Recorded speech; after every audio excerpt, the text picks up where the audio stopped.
Hello and welcome to this video showing you how to perform a chi-squared goodness of fit test on the Ti-84 calculator.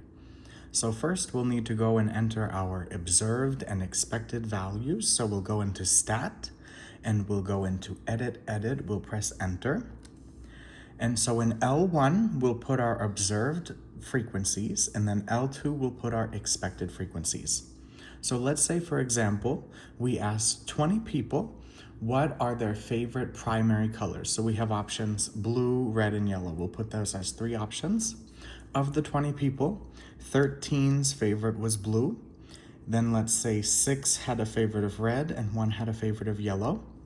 But we thought the expected frequencies would be 50% like blue, so that's 10. That 30% would like red, so that's, you could also do 0.3 times 20, so the sample size n times the relative frequency. Then the amount we thought would like yellow would be 4, the remaining. So then we go into Stat, we'll go over to Tests, and we'll go all the way down to a chi-squared goodness of fit test, and we'll hit Enter. Then we'll have our observed data in the first list, our expected data in the second list. DF is the number of categories minus 1. So we had 3 primary, so we have 3 minus 1 equals 2 degrees of freedom. Then we'll go down and hit Calculate, we'll enter that. And we get our chi-squared test statistic as well as our p-value. So this p-value is quite high.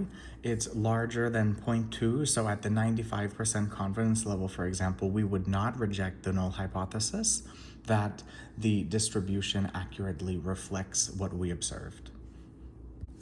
We also get the contributions, so we get a 0.9 from our blue differences. We get 0 from our red differences, because remember we observed 6 people and we expected 6 people to like red of the 20, and we get 2.25 from the yellow differences. That's what's contributed to make up this chi-squared statistic.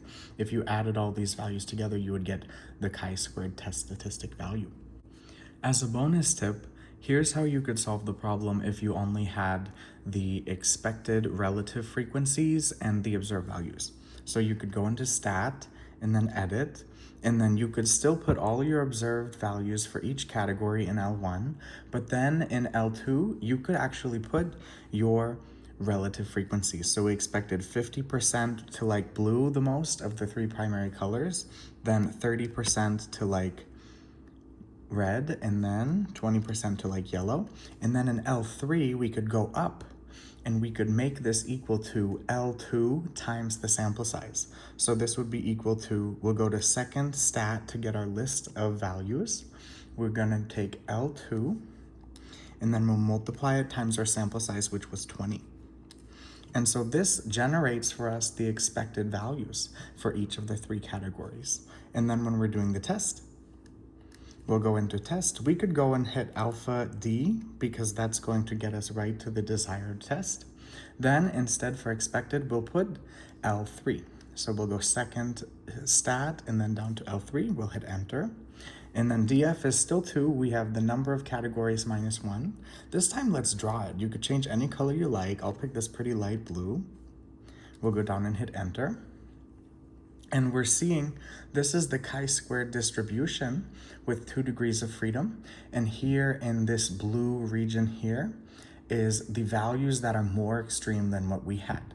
So we have quite a high p-value. So at a confidence level of 95%, even at a confidence level of 80%, we would not reject the null hypothesis here.